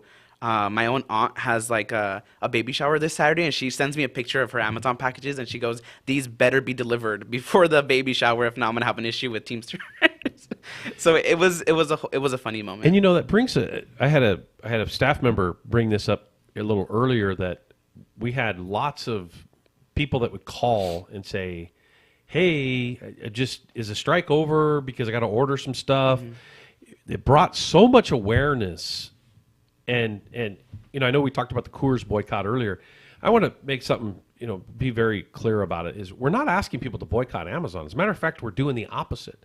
What we're doing is it's okay for people to utilize Amazon. What you want to do is you want to greet that Amazon worker at the door. You want to greet that Amazon worker when you see them, or you see their uniform, or maybe you see them getting lunch somewhere. What you want to do is you want to shake their hand and you want to congratulate them on the work that they're doing and that you support them. And you want to tell them, "I support you. Your employer should support you too. I support you and your efforts and what we see happening all over the country." That is what Amazon can't stop, because we're not being the so-called bad guy. And for these people that said their imaginary stuff, and I find it ironic, one of these individuals who's criticized me before for having a very aggressive picket line and for being overly aggressive as an individual on a picket line many, many years ago. that I was the thuggish behavior in which I engaged in this picket line activity that I had was actually arguing the opposite, and that this picket line that was very peaceful and very engaging, and it wasn't an attack and a fight and in that sort of picket line, because it was a picket line of awareness, and it's not informational picketing. It was a legitimate picket line, but it was a picket line where people were reaching out and talking to the workers and explaining how this can grow. This isn't the peak. This isn't the peak. This is the beginning. Mm-hmm. And that person, who I'm not going to name names, that person was criticizing that the picket lines weren't aggressive enough. Mm-hmm. And it can almost go back like 10 or 15 years and pull some old stuff and say, you're just... That's a civil matter. That's right. Them going in and out is a civil matter. It's a civil matter, and they have an obligation to go to court, and you know that. And what you're going to do is you're going to violate everybody's civil rights here. And if you do it, we're going to hold every single one of you accountable. Have a good day. One of them actually nicknamed me, and the funny thing is they weren't the first ones to actually nickname me this. My mother-in-law actually got me a flack that had this phrase on it, the Corganizer. Mm-hmm. And so there's somebody here that's taking some shots at me saying, oh, the Corganizer needs a lesson on mobilizing workers. And they were actually taking a shot at what was going on in New York. Mm-hmm. Hey, buddy, I built the New York team. I trained the New York team. I hired the New York team. And I put the New York team together and actually picked New York to be the first one to put the line up because it was the most amount of time we had spent in a particular geography with the best amount of work with all the platforms being covered within the organization. And Local 804 did a phenomenal job of delivering in all those aspects over a multi-year period. And as a result, they got very high success as far as participation, growth, awareness, activity on the line. So much that Amazon poured water. They were releasing their water from the sewage, right? It's not sewage, it was water from the roof. From the roof, sorry. Yeah, and I was like, wow. And keep in mind, it's cold in New York as heck right now, right? Yep. So it's like, that was horrible. Were those, and the police, too, were being insane. Were those arrests in New York imaginary, too? Right. Yeah, and ironically, the work that we had done was able to keep, when those arrests happened, we were able to get those people released right away. We had prepared for 3 police agencies in this country to overstep their boundaries, New York being one of them. Mm-hmm. And all those individuals that got arrested, we had them back on the picket line within like 5 hours. Mm-hmm. In New York. I mean, in a system that you can get completely lost in, right? Had them plucked back in, and then there's a lawsuit going on with New York and a bunch of stuff we had to work through. So the international and our legal team and everybody did a phenomenal job of working through all that stuff. But again, the danger in people having their political agenda for whatever reason to deminimize the work of these workers is what I'm getting at here. Is that you're gonna reiterate literally Amazon's talking points, and I don't know. It's I mean, I think how'd that make you, being new to this world and seeing something like, you're probably you're just so disappointed by it. I am very disappointed. I think that's the right word. I'm more disappointed than I am mad, because I feel like, yes, you can have your beef with people, right? Individually, you can have your beef with people and, where they come from or what they've done in the past. But I think if you're in a union and you're, there is a point of level where you have to have some type of level of respect, and respect is earned also. But what I'm trying to say is, I think we all have to come together in these moments of time, right? Just put away our beef. This is what I hope for in the future, where you can put away your beef with someone and just go on the picket line, do what you're supposed to do, and then after, if you have an issue, that's the time to, say, hey, Randy, I think you could have done it this way, or hey, I think you could have done it this way, right? But in a moment where our union is literally under attack by a multi-trillion-dollar company, I think it's not right to do that in that time. Yeah, and let's not underscore the work that these workers did. Like, these workers however big or small the number is. These workers walked off the job, turned around, looked at one of the biggest employers on the face of the planet, and said, I got the right to do this, and I'm going to do it. Right. That's an inspiration, regardless of anybody's opinion, anybody's remark of thinking it needs to be this way or the picket line should be violent or this or that. Like, we legitimately wanted those picket lines to be engaging to where even though workers were crossing, this wasn't like a contract that's expired and everybody that's crossing is a scab. That is different. A picket line of growth where you're beginning something and you're starting to show people the way is embracing, and you're embracing them to join the picket line, not cross a line because you're scabbing on your fellow brother or sister. Or tearing it down. I think, calling this an imaginary strike, I think it's another disrespectful point to workers. Because workers literally, I've seen it firsthand, Randy has seen it across the country, literally walked off the job. To call them that what they did was imaginary, if I was an Amazon worker, I would become a keyboard warrior and start going on Facebook myself and going off, Like, I think that's just disrespectful, one. And two, it's like, for me as a new Teamster, I think it's just very disappointing. Yeah.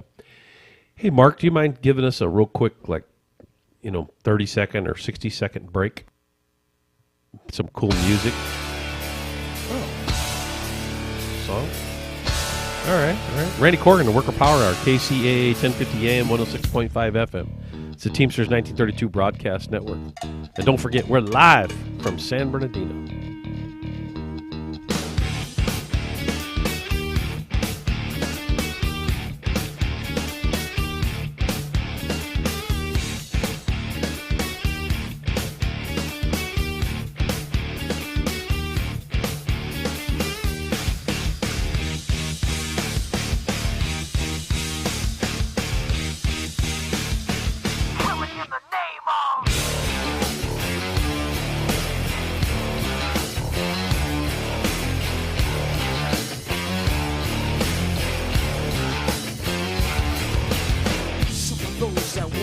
forces are the same that burn crosses.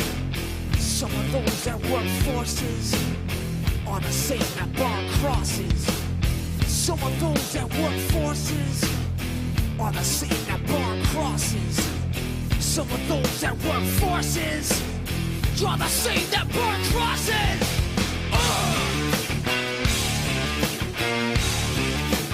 Killing in the name of. Killing in the name of. Now you do what they told you. Now you do what they told you. Now you do what they told you.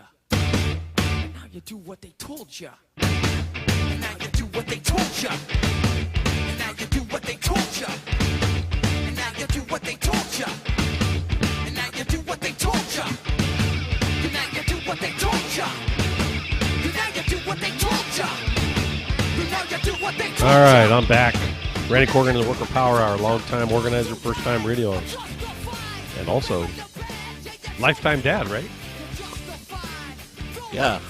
How many times? Yeah, a few times over. Again, and I still have Carly in the studio here, sitting here watching, and it's cool to have the kids listening and having them kind of chime in on some things. I have a family chat that's on fire right now that everybody's chatting back and forth. So,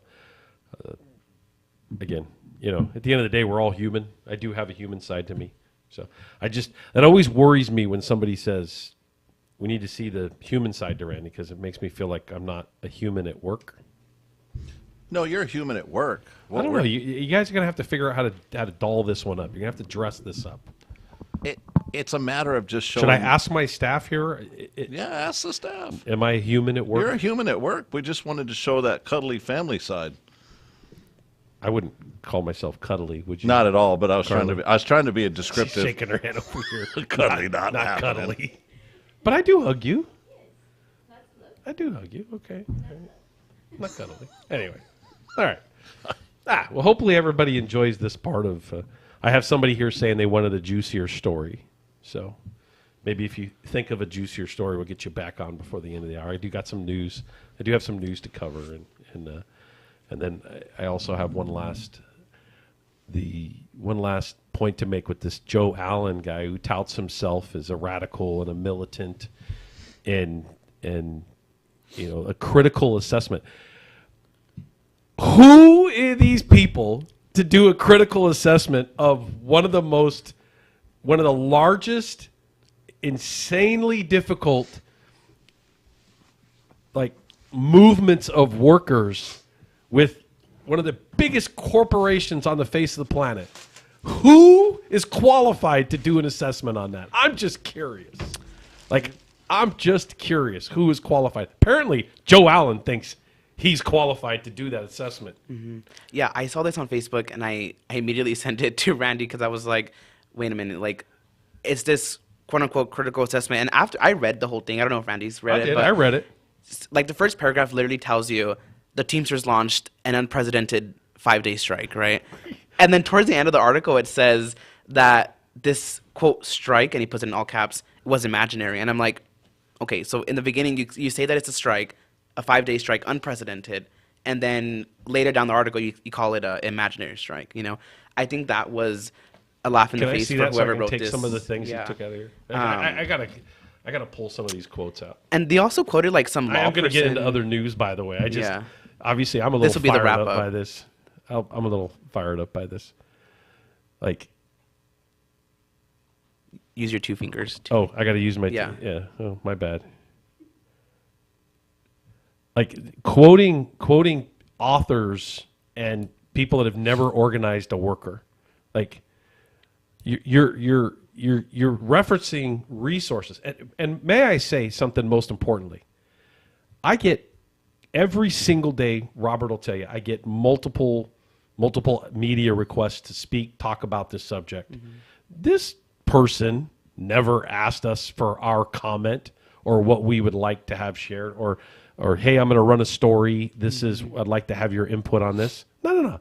This person had an agenda to run this story, right? Regardless, they were just going to write whatever they wrote. It's also left wing too. I mean, that's what doesn't. What's got me fired up is you tout yourself as a left wing liberal, yet you're undermining the workers and not even telling the real story here. This is coming from somebody who was literally there. And also, I wonder if this Joe Allen guy actually went to a picket line. He would if he'd went to the picket line. This would have been a different. He would have said it. Mm-hmm. Yeah. Oh, actually, that's true. He would have said, "I went to a picket line." Show a little picture or something. Right. I went to a picket line, and this is what I found. Right. And what's funny is we're not going to sit here and lay out all the strategies on the air. The picket lines had different strategies in different areas for different reasons with different effects all over the entire country. I will tell you there were nearly 200 picket lines at one point across the whole country, which has never happened before on a company of that size. So for an organizing, you've had UPS happen in '97 when the contract renewal happened. But when you're talking about organizing a facility, organizing an employer, and what these workers were doing, it's crazy to see how they tried to brand this.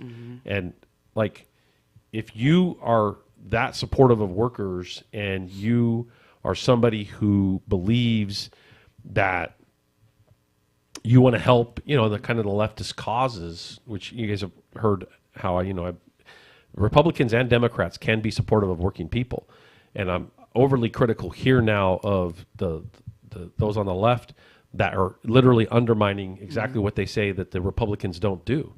So no. You got to walk the walk, buddy, not just talk the talk. And so they refer to some picket lines in Oregon, and they refer to some picket lines in some other areas, and they were not antagonistic, and they were not this, and they were not that. Yeah, no kidding. I mean, we're looking at it now. I wish people can see this. Maybe I can find a way to post it later. But if you scroll to this paragraph here, in the beginning of this article, it says it's an imaginary strike. But then at the first line of a later paragraph, it literally gives the strike a credibility when it says, when I was at the picket line, I'd say around 40, I saw around 45 through 50 Amazon drivers on the picket line. So right, as a quote from somebody. Right. Correct. Who was at the City of Industry picket line. So it's like, okay, so you're giving it credibility. To me, I can't imaginary. fathom with this.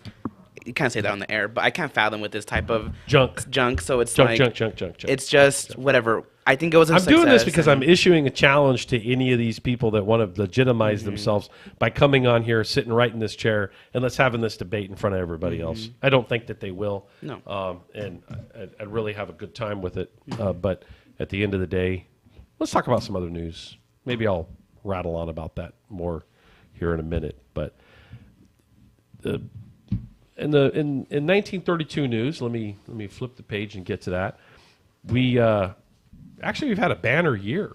I'd like to actually just do a quick little rollout of all of the good stuff that we've done in 2024.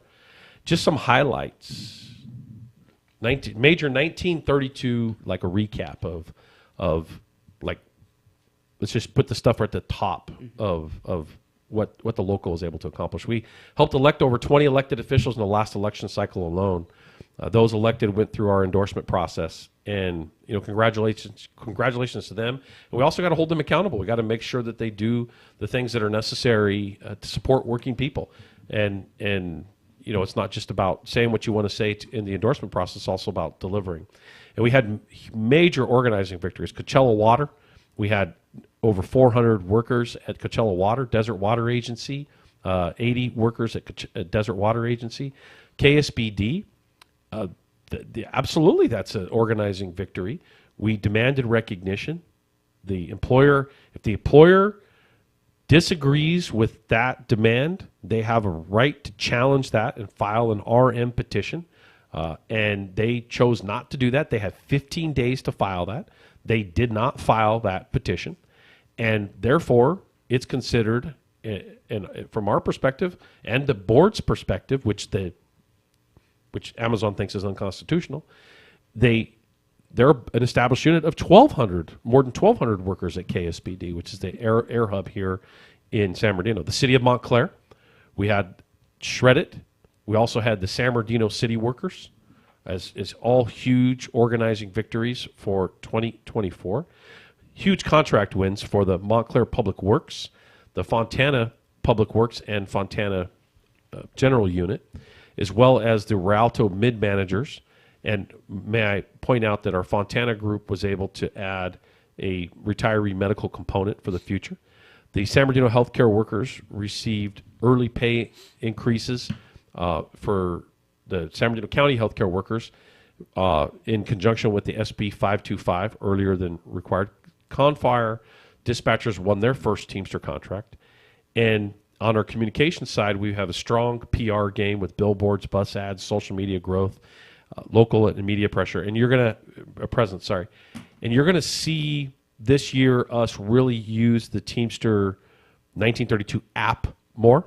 And we know we haven't utilized that to its full potential and thus far. And that will be, isn't that right, Robert? Yeah, I'm actually excited. I had a couple meetings yesterday about it. So there other stuff you're not excited about? Well, yeah, this particular one, yes. Because yesterday I was telling Randy I discovered all these tools at my disposal that I didn't know I had, right? They were just like in the little box, right? And I didn't know I had them. Right.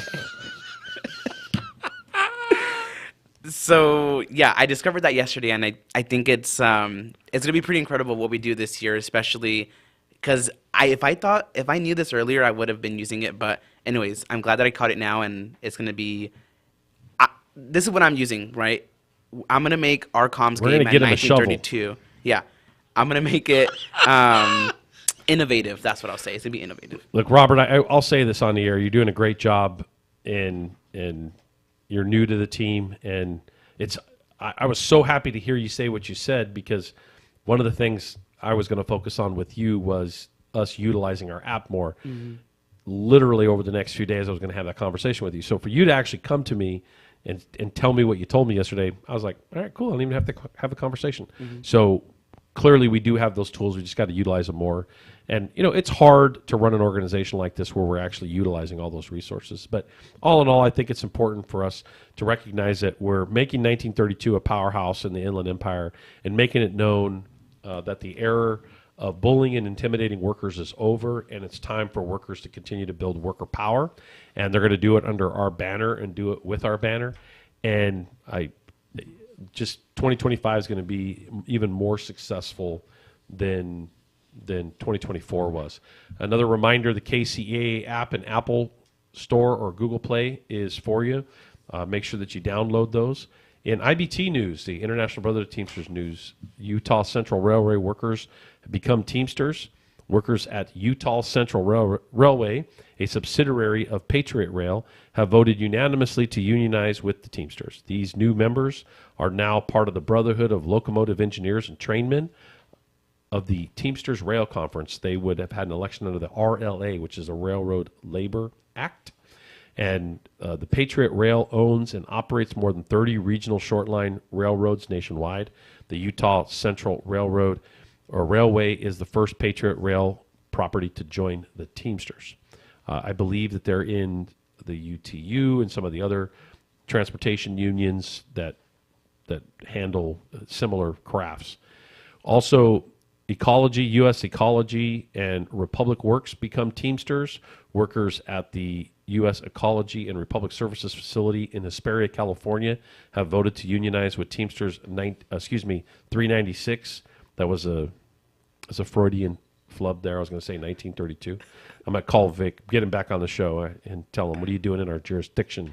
You're in our backyard, buddy. Republic Services is the second largest solid waste company in America. Despite raking in billions every year, the corporation refuses to treat its workers fairly and unleashes union-busting campaigns against them. There's a lot to organize. There's a lot of trash workers that are actually non-union out here in the IE. If you see one of them, reach out to them, shake their hand, tell them to join the Teamster family, and we'll be organizing them soon. Many of them have the ability to organize very effectively if we encourage them. And remember, the best organizer we have out there is actually a fellow coworker, maybe somebody in the industry more specifically, would be the best, but another Teamster would be better, and then another Teamster in the same industry is the perfect scenario. And it's what we call true worker power. And so we also have businesses sue the state over new workplace law. Of course, as we get the legislature and the governor to sign all kinds of stuff to protect workers, everybody screams and hollers and says, oh, it's terrible, it's horrible. And then they turn around and sue, and then those employers try to claim credit for when things go the right way. Anyway, last year, California state legislature passed a bill banning captive audience meetings. And so now the California Chamber of Commerce, now remember, we're in 26 of them, and the California Restaurant Association filed a lawsuit on New Year's Eve saying that the law violates their First Amendment rights. Yeah, now they want to argue their First Amendment rights. It's funny to see the hypocrisy in these arguments. You got these huge corporations arguing that certain things are unconstitutional. Unions can't do this, we can't do that, and then we get them to pass a law that you can't force people into these captive audience meetings and force them to listen about how bad unions are. Since when have you cared how workers spend their money? You don't care where they get their mortgage. You don't care where they buy their car from. You don't care how much they're spending on interest rates for the credit cards. You're not doing anything to help your workforce when it comes to how they spend their money. But paying dues, you'll spend millions of dollars working against that. And so it's going to stand up to this challenge, but at the end of the day, this law protects workers from intimidation. And so workers should have the right to choose. Isn't it free speech to choose whether or not to go to that forced meeting? Like, hello? Anyway, Google should be forced to bargain with contractors union. U.S. Labor Agency says the National Labor Relations Board last week ruled that Google is a joint employer and they are required to bargain with the employees union, which is called Alphabet Workers Union. Now, it'll be interesting to see if Google does the same thing that Amazon's doing, which is ignoring they're obligated to bargain in a joint employer situation. The drivers at Amazon have been ruled that they're in a joint employer situation. And so just as a quick bit of information for all of you that watched all the great media coverage we got on Amazon I actually have this list in front of me for you on the camera. You can see this. We had 20,000 news clips, media clips between radio and TV during the strike activities between December 19th and 24th. And on December 20th alone, there was 5,934 news clips that spoke about what these workers are doing. As an example, the New York Times on 12/19, Amazon workers at 7 distribution centers walk out. The Washington Post, Amazon hit by Teamster strike during a rush holiday. Washington Post, as Amazon strike raises specter of delays, shoppers make backup plans. Wall Street Journal, thousands of Amazon workers strike during the pre-Christmas rush. This is all the imaginary strike, right? Mm-hmm. Thousands of Amazon workers go on strike Thursday. CNN, Reuters, Amazon workers strike at 7 U.S. facilities ahead of the Christmas rush. Remember, there more came on after that. On that Saturday, even more walked off the job. Amazon workers, AP News, Amazon workers strike at multiple facilities as Teamsters seek labor contract. NBC News, Teamsters announce strike against Amazon amid holiday delivery rush. CNBC, Amazon workers strike against 7 facilities at peak holiday. Imaginary? Mm-hmm. Whatever. Package panic. Look, workers walking off the job affected those operations. The workers that walked off the job know how much they affected those operations. We don't need to convince any media outlet or some dummy reporting something that knows nothing about what they're talking about, or anybody who wants to do an assessment afterwards. First of all, I've been an organizer for over 30 years. I know who's qualified to do an assessment on this situation and who's not. These people that are doing assessments on this situation are not qualified. They are not qualified to do it. Anyway, I thought I'd beat that drum a little bit more. I figured out how to get back to the Amazon sort of thunder a little bit more. And also in labor law news, minimum wage has increased in the state of California 50 cents on January 1st up to $16.50.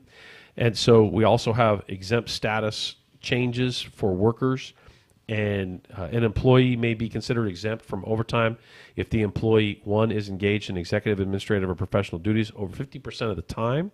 It's a duty test, and the employee earns at least twice the state minimum wage for full-time employee salary test.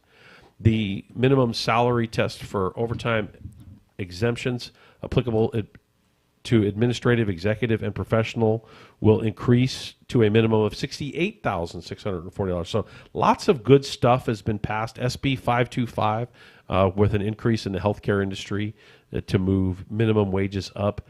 Captive audience meeting, which is the SB 399, so when I talked about earlier. You have paid family medical leave. I mean, think about this.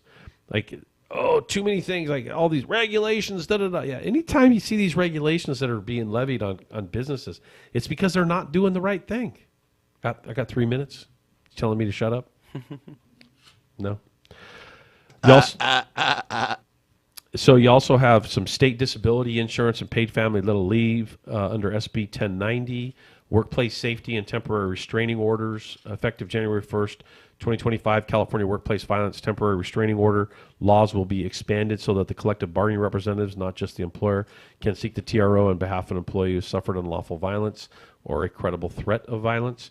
Actually, Local 2010 was one of the ones that first sponsored the original bill on this one. And so it's interesting to always see bills that protect workers that kind of originate somewhere else and go somewhere. So lots of good stuff has passed over the years. City and county enforcement on workplace discrimination laws, as well as a law just started up trying to prevent, in the public sector, trying to prevent employers from an end around and not hiring anybody. And most importantly, which I should have spent a better part of time talking about, is SB 82 passing and how many workers are going to be benefiting from SB 82. We're going to actually put a bunch of stuff out. We're going to email some stuff, and maybe on next week's show we'll do a bigger piece of this. But the amount of money that is in some people's going to be put in people's pockets, that the windfall protection situation. Oh, you mean HR 82? I'm sorry. What did I say? I was confused because you said SB. So that's Senate My bill. bad. HR 82. Yeah. I don't know why I said Senate bill. Yeah. It's obviously a congressional. So HR 82 passed. It was signed by the president. I will, for not to get into political beefing, but this has been hard to get done. All the votes against it on the Senate were all Republicans, just so you know. It's important for us to hold our people accountable. And in Congress, out of the 40 that opposed it, only 4 were Democrats. Almost the rest of them were Republicans. And so, unfortunately, this is a partisan issue that shouldn't be a partisan issue. Mm-hmm. And clearly, President Biden signed that as he should. And those that opposed it argued. Let me know when I get down to 1 minute. Those that opposed it argued that it was going to cost too much money. And right now, when they're arguing to gut government spending, because that means gutting your jobs if you're listening to this, or how those jobs may affect you, or quite frankly, fire suppression or fire protection, which is happening right now. So at a later show, we'll talk more about HR 82. Sorry for mispronouncing that. Yeah, that we can number. bring Kathleen on here to talk about it. Definitely should, because I know somebody who's it's switching from like $350 a month to like $3,200 a month. That's how big of a shift it is in how much people are going to be getting by that windfall protection being limited. Remember, all that's their money anyway. And so this is Randy Corrigan and the Worker Power Hour, KCAA 1050 AM, 106.5 FM, the Teamsters 1932 Broadcast Network. We're building worker power in the Inland Empire. And how are we building worker power? Talk to our friends. Talk to our neighbors. Talk to our relatives. Coming together, getting our employer to respect those demands, and organizing under the Teamsters 1932 Worker Power banner. That's how you can do it on the job as well. This is Randy Corrigan, the Worker Power Hour, longtime organizer, first-time radio host, and longtime father, signing off.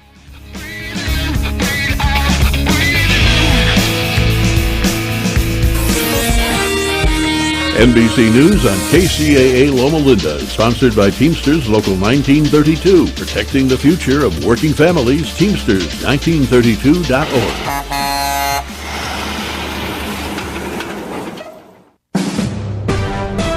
NBC News Radio, I'm Lisa